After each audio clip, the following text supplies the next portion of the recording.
में लोकसभा चुनाव की गूंज सुनाई देने लगी है। जल्द ही तारीखों का ऐलान भी हो जाएगा। देश के प्रधानमंत्री नरेंद्र मोदी को लेकर बीजेपी के नेताओं ने ये दावा भी कर दिया है कि तीसरी बार भी नरेंद्र मोदी ही देश के प्रधानमंत्री बनेंगे। लेकिन उनके सांसदों ने 2019 में जीतने के बाद कितना काम किया है, वो बड़ा सवाल है। क्या आपके सांसद ने आपसे किए वादे पूरे किए? हम पूछेंगे आपके सांसद से और आपको बताएंगे। नमस्कार, मैं हूं आंचल और मैं हाजिर हूं हमारा खास शो सांसद का रिपोर्ट कार्ड लेकर। तो आज बात होगी करौली धौलपुर के सांसद डॉक्टर मनोज राजौरिया की। 2019 में मनोज राजौरिया दूसरी बार करौली धौलपुर के सांसद बने हैं। उन्होंने निकटतम प्रतिद्वंदी कांग्रेस प्रत्याशी संजय जाटव को 97,682 वोटों के अंतर से हराया। पिछले चुनाव के मुकाबले राजौरिया की जीत का अंतर रिकॉर्ड वोटों के साथ 3 गुना से भी ज्यादा रहा। 2014 में राजौरिया सबसे कम अंतर से जीतने वाले प्रत्याशी रहे। राष्ट्रीय स्वयंसेवक संघ यानी आरएसएस के सदस्य रहने के बाद उनकी एंट्री बीजेपी में हुई। पेशे से राजौरिया एक होम्योपैथी डॉक्टर हैं। वो पिछले 11 सालों से लोगों को होम्योपैथ के रूप में सेवाएं दे रहे हैं। उन्होंने जयपुर के वैशाली नगर में स्थित शांति होम्यो नाम से एक क्लिनिक भी खोला है। तो अब ये तो हो गई मनोज राजौरिया के व्यक्तिगत और राजनीतिक सफर की बात, लेकिन एक सांसद के तौर पर मनोज राजौरिया कितने हिट रहे वो भी जान लीजिए। पीआरएस इंडिया पर मिले डेटा के मुताबिक जून 2019 से लेकर 10 फरवरी 2024 तक संसद में मनोज राजौरिया की उपस्थिति 93% रही है। डॉक्टर मनोज राजौरिया ने संसद में कई बहसों में हिस्सा लिया। इनमें मेहंदीपुर बालाजी, मदन मोहन जी मंदिर, मां राज राजेश्वरी, कैला देवी मंदिर, मंचकुंड धाम पर सरकारी कॉरिडोर विकसित करने की मांग, धौलपुर रेलवे स्टेशन पर तेलंगाना एक्सप्रेस और केरल एक्सप्रेस के स्टॉपेज को लेकर और राजाखेड़ा से इटावा तक एनएच बनाए जाने की जरूरत संबंधी कई बहसों में हिस्सा लिया। राजौरिया ने 17वीं लोकसभा के अपने कार्यकाल में 319 सवाल पूछे। इनमें भारतमाला परियोजना के तहत सड़कों का निर्माण, पंचायतों में महिलाओं की भागीदारी, जैविक खेती और कई विभागों से जुड़े सवाल भी किए। तो अब ये तो हो गई आंकड़ों की बात, लेकिन करौली धौलपुर के सांसद मनोज राजौरिया का अपने रिपोर्ट कार्ड को लेकर क्या कुछ कहना है, कितना अब तक उन्होंने अपने लोकसभा क्षेत्र के लिए काम किया, वो भी सुन लीजिए। संसदीय क्षेत्र की बहुत बड़ी चीजें हैं। जहां तक मैं बात करता हूं, सड़कों का एक बहुत बड़ा जाल है।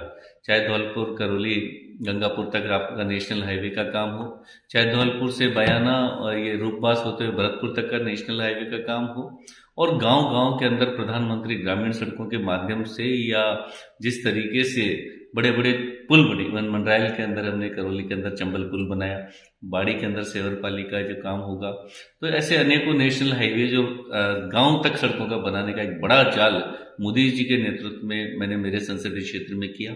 इसी प्रकार से मैं विकास की बात करता हूं तो धौलपुर राजाखेड़ा चंबल लिफ्ट परियोजना, जो कि इस धौलपुर जिले की बहुत बड़ी मांग थी, जिसके अंदर हजारों किसानों ने आंदोलन किया और जेलों में गए, उसको मैं सफल क्रियान्वयन में कामयाब रहा।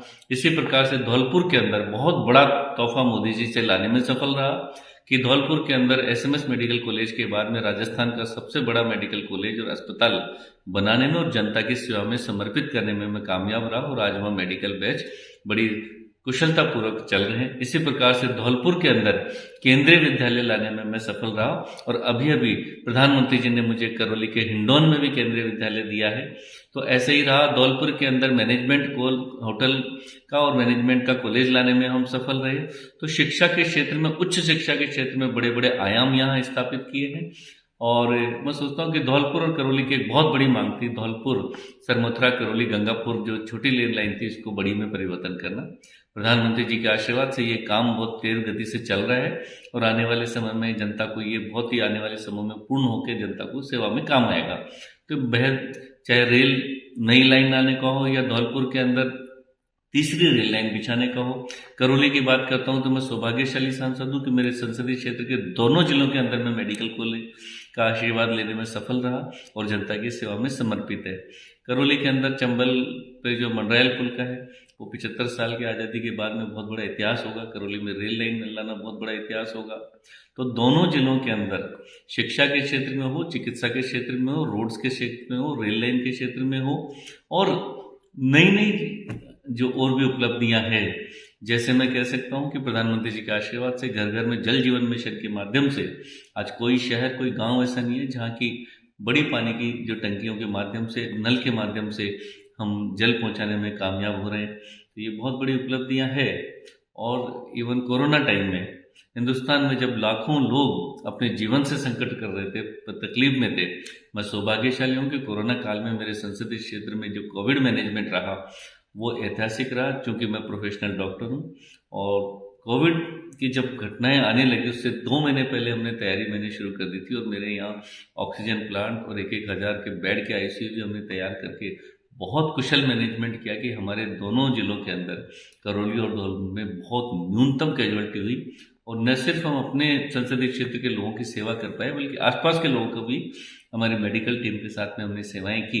लेकिन जब उनसे हमारे रिपोर्टर ने चुनौतियों को लेकर सवाल किया तो सांसद महोदय ने विधानसभा चुनाव में कांग्रेस के बढ़े वोट शेयर का जिक्र कर दिया। देखिए, चुनौतियां जहाँ तक मैं समझता हूँ कि राजनीतिक दृष्टि की चुनौतियां और कई और चुनौतियां हैं, लेकिन जिस तरीके से विधानसभा चुनाव में यहाँ धौलपुर जिले की चारों सीटें कांग्रेस को गई और करौली में भी 4 में से 2 सीटें गई है, निश्चित रूप से एक बड़ी चुनौती है, क्योंकि कांग्रेस का वोट शेयर विधानसभा चुनाव में भाजपा की तुलना में ज्यादा रहा। ये एक बड़ी चुनौती है। अब अपने रिपोर्ट कार्ड में मनोज राजौरिया ने तो काफी सारे काम गिना दिए हैं, उनकी बातों में कितनी सच्चाई है वो आप हमें बताइए। साथ ही करौली धौलपुर के सांसद के तौर पर आप मनोज राजौरिया को 10 में से कितने नंबर देना चाहेंगे, और आप करौली धौलपुर लोकसभा क्षेत्र के किस इलाके के निवासी हैं, आप हमें बता सकते हैं। फिलहाल दीजिए इजाजत, अगले एपिसोड पे फिर मुलाकात होगी एक और सांसद और उनके रिपोर्ट कार्ड की।